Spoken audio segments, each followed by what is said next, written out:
his operation, to immerse ourselves into his work at the fields, into what he does with blending, and yeah, it's been super insightful and a great experience. I'll explain again. These are what tobacco seeds look like, and what he's doing, he's mixing inside the ashes. Now, the ashes we get from burnt dogs. We burn the dogs, and then we turn them into ashes. That's what we do in Germany as well. No, we had someone in the last room go, "You don't really do that." Of course, man, it's the best. Oh, it's the whole trip. This person thought it was dogs for real. Anyway, so yeah, listen. So you see now he's mixing it. Ahora enseñale cómo hacer. Rega un poquito. The whole point of the ash is just to show how you can spread it. So my name is Carlos Zúñiga. I am with Tor, and we are the New World Cigar distributors in the UK. So we are very happy to represent the cigars that Christian Eiroa marvelously make here in Honduras. And the little plant came out. They take a while for them to germinate because it needs to start growing. So after a while, if you notice, any one of these little cups will hold 6, 7, 8 plants, and some don't hold any. So in about a week or 2 weeks, they're gonna take with a little pin, it's a little metal wire, they're gonna start taking out, it's called rallying, in Spanish we call it rallying. Take out all the little ones and just keep the best one. So now it's all about survival, the whole time is about survival. The plants will be here until about 45 days. The plant's gonna get to about this big, and you've seen the pictures when it gets pulled out, and the seed, the root itself, it wraps around the soil, so you bring out the whole cup. Sadly, we transplanted a couple weeks ago, so we don't have any tobacco, and it just depends on the weather. Normally, you would see tobacco that's big, and we see tobacco right in the drying and the curing barns. We're not going to see that this trip. We had, when the first seed bed was ready about 60 days ago, there was a huge storm. So all the seed beds were ready, everything was ready to go, but the fields were all flooded. We had a storm that lasted 4 or 5 days, so they had to throw all the tobacco away. So now you're going to see tobacco that was planted on January 11th, January 12th, which is only a couple weeks old, but you see how quickly that tobacco grows. And we'll get to see it as well. I've been watching that progress the whole time.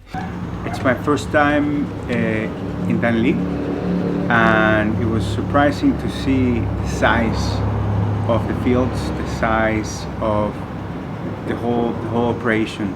I was amazed by it. For some reason, I didn't expect it to be so large, but also so pristine. You can't have too much moisture, and you can't have too much heat. It has to be room temperature, and it has to be protected.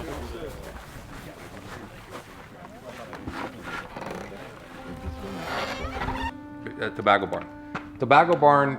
One tobacco barn will probably hold 1 or 2 acres worth of tobacco.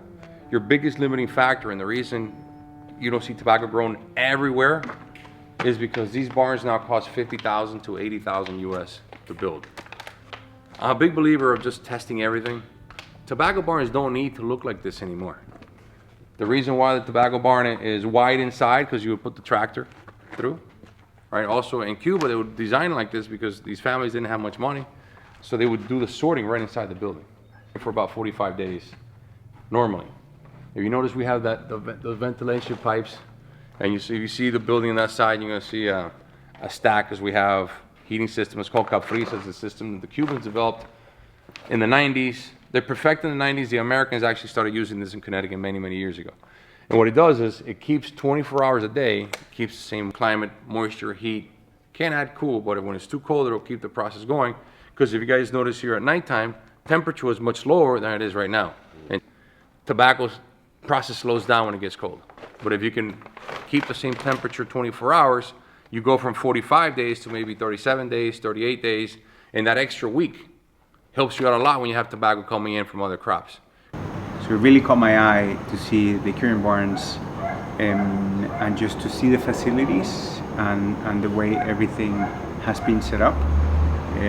I've been to a bunch of cigar factories and tobacco fields, and I felt, I had something new to learn by seeing Christian's work.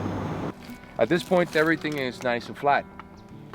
2 or 3 days later, or actually the next day, The guys walk by again, make sure the tobacco plant's stuck, everything was fine, and they replace any of them. They'll have a basket with them.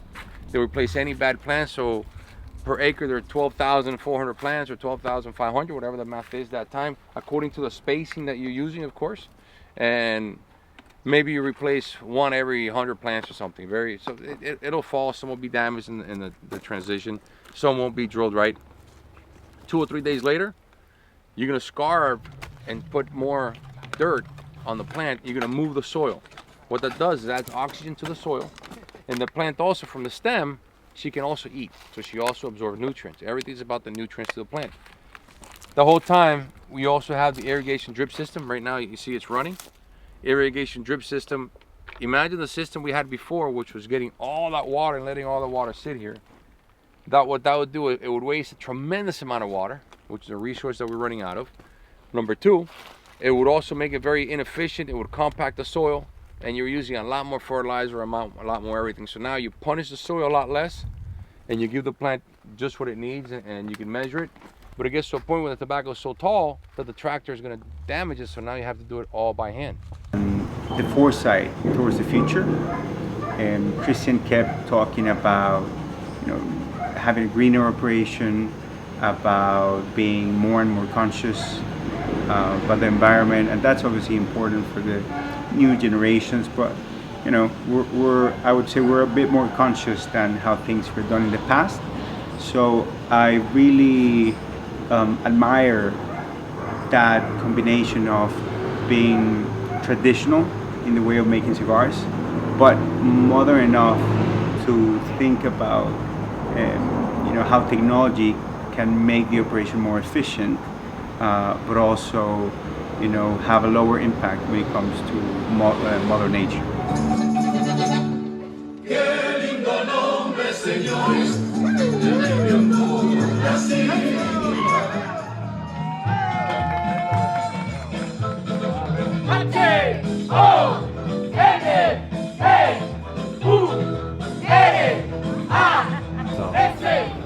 I was glad to see it.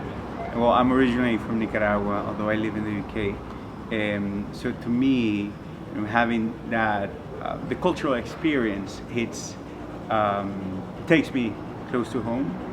So it was great to see the dancers, to listen to the music, to try the beans and the local cuisine, but also to get the chef's explanation of things and why and how she's done these incredible dishes that she's prepared for us.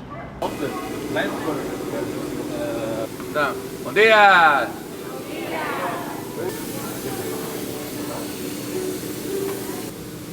Sorting, which is not happening right now, is my favorite part of the whole process. I love the sorting part. It's enjoyable. I can smell the tobacco. I get a good feel what it's going to taste like, and you also realize whether you had a successful crop or a bad crop when you really begin to enjoy it. But I get a lot from the smells. When I smell something, and sometimes I'll get the idea, it happens 2 or 3 o'clock in the morning, and I say, oh wait, I want to do this, I want to do that, and I'm all driven by the smell. Can't tell you what the taste is, but I already have an idea. What I know what the cigar, I want the cigar to taste like, I know what the band, I want the band to look like, the boxes, everything. So I have a very clear idea. Lovely aromas. I thought the fermented tobacco smelled great. It made you want to light it up and have a cigar. Try and roll a pure grade right there and then. So yeah, I really liked what I saw. This is Habano. Started. Already the leaf is much bigger. See the colors? Very nice. Good. Now this, big difference. This is tercer corte o segundo? Right, third priming is usually going to yield the nicest wrappers. My father likes this color. I don't like this color. I like it a little darker. Corojo, the Eiroa Colorado, I do this color in Corojo. Not in this. Corojo, if you believe it, is about 5 times stronger when you smell it than when you just smell it. So in the sorting, this will be the leaves that I would take, and he would take the lighter ones because I like the cigars that color right there.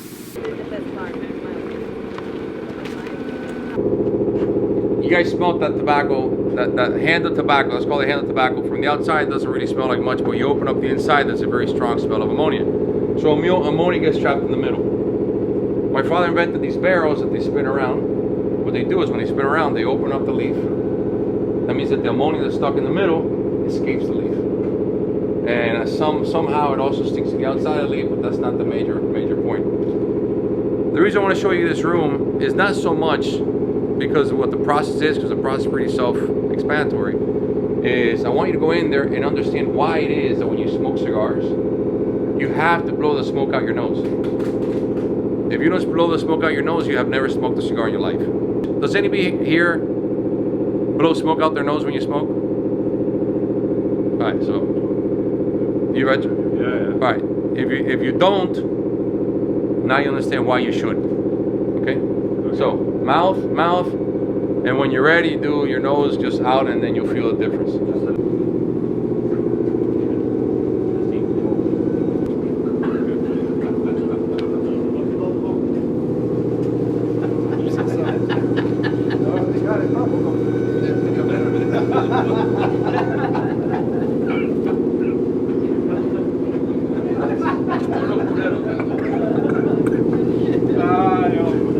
Before, what they would do, they would shake it like this. Imagine, just one or two hands at a time. Yes.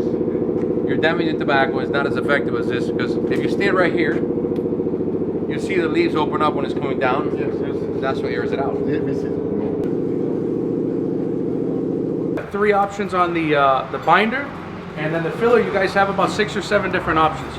My recommendation is at least 2 or 3 fillers. At least 2 or 3. I mean, if you go one like with Ligero, I mean, it's not going to come out as good as you'll think. As much as you might want a really strong cigar, at least 2 or 3 on the filler. And like I said, touch it, feel it, smell it. I mean, really get in it. Don't be scared to stick your nose right in the middle of that tobacco. Trust me, because you're going to see me do it here in a few minutes as well. Because to be honest with you, this is a similar way that Christian does it when he does blending. Very similar way. He has 2 or 3 different ways. This is one of his most favorites. So, trust me on it. That's the hardest question you've asked.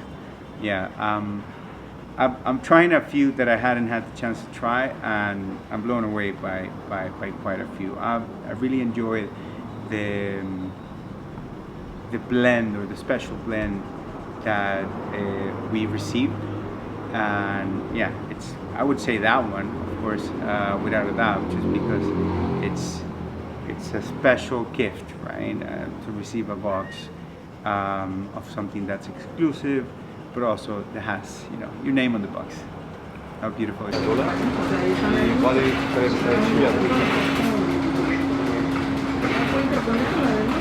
It takes the size. Remember what the lady was sorting over there that was left and right? Yeah. That's what it looks like at the end.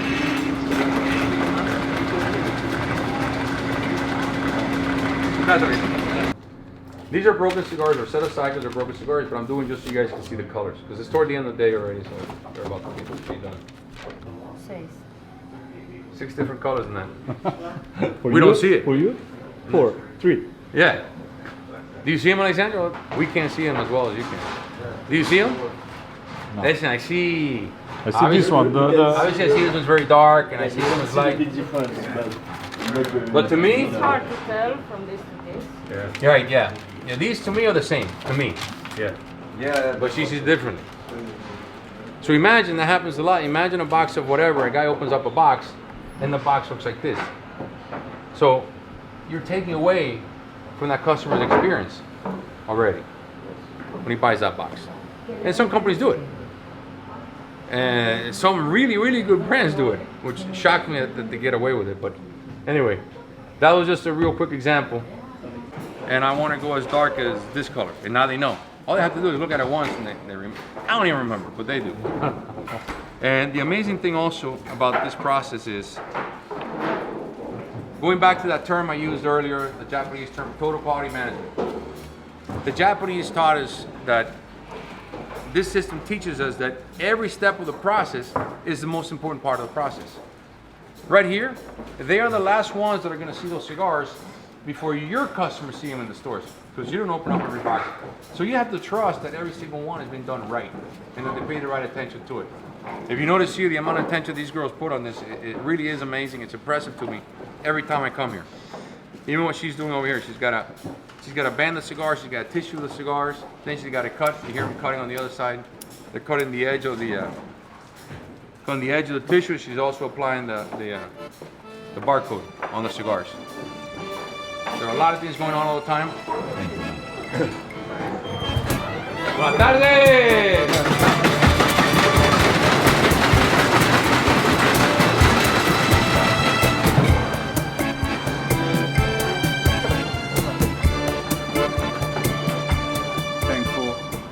For Christian being so kind to host us, taking the time to run us by his, taking us to bringing us to his home basically, opening the doors and spending quality time with us. It's important. I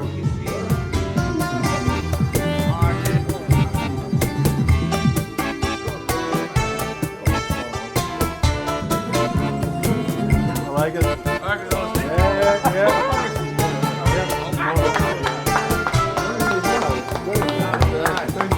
Obviously to